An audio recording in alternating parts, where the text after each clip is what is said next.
आप सभी का स्वागत है मेरे नए ब्लॉग में। आज हम जा रहे हैं खाटू श्याम।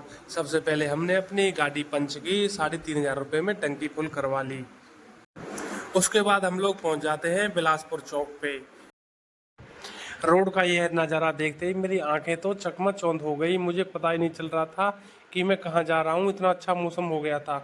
उसके बाद हमने खाटू श्याम के नारे लगाए, जय खाटू श्याम बाबा की। कहीं कहीं पे हमें थोड़ा बहुत जाम भी मिला, लेकिन हमें उससे कोई ज़्यादा दिक्कत नहीं हुई। आगे जैसे ही चलते हैं, हमारे सामने एक टोल आता है। टोल पे हमारा आर्मी भाई था, उसने अपना कार्ड दिखा दिया, हमारा टोल फ्री हो गया।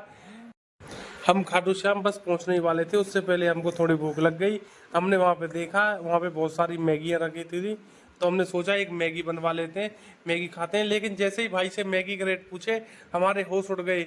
एक मैगी जो कि 10 रुपया 12 रुपये का पैकेट आता है, उसी का भाई 80 रुपये लेता है। लेकिन हमने फिर भी खा लिया। मैंने चलो कोई बात नहीं। हम लोग यहाँ से फिर खाटू श्याम बाबा की तरफ बढ़ते हैं, तो बहुत भक्तजन झंडा लेके चलते हैं बाबा का। हमारा बहुत मन था, लेकिन क्या करें, हम गाड़ी में थे, फिर रात बहुत हो चुकी थी। हमने राधा कृष्ण विश्राम भवन में रात को विश्राम किया। यहाँ पे 1,000 रुपये में हम लोग 6 बंदे थे, आराम से सिटे हो गए थे। अगर यहाँ से आगे बढ़ते हम लोग एक गुलाब का फूल लेते हैं और खाटू श्याम बाबा के मंदिर प्रवेश करते हैं, नारा लगाते हैं, जय खाटू श्याम बाबा की जय।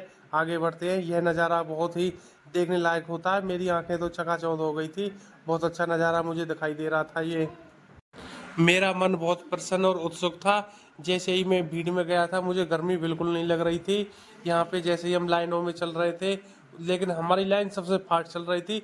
मुझे समझ नहीं आ रहा था हमारी लाइन सबसे तेज़ क्यों चल रही है। लेकिन फिर हम देखते हैं कि आगे जैसे ही हमें पता चलता है खाटू श्याम बाबा की फ़ोटो आती है, हमें लगता है कि हम मंदिर के बहुत करीब पहुंच चुके हैं। फिर हमें दिखाई देता है एक बहुत बड़ा पंखा। यह इतना बड़ा पंखा था कि मैंने कभी भी अपनी ज़िंदगी में इतना बड़ा पंखा नहीं देखा था। लेकिन जो मुझे ये पंखा दिखाई दिया, और इससे हमें बढ़िया हवा भी लग रही थी। जैसे जैसे हम मंदिर के करीब बढ़ रहे थे, मुझे पता ही नहीं चला था कि हम जिस लाइन में चल रहे थे, यहाँ पे बहुत कम दर्शन दिखाई देते हैं। तो आप लोगों से मेरी यही विनती है कि बिल्कुल साइड वाली लाइन में चलें। लेकिन मैंने चाहे 2 ही सेकंड के लिए बाबा के दर्शन करे हों, लेकिन मेरा मन बहुत प्रसन्न था। बोलो खाटू नरेश की जय।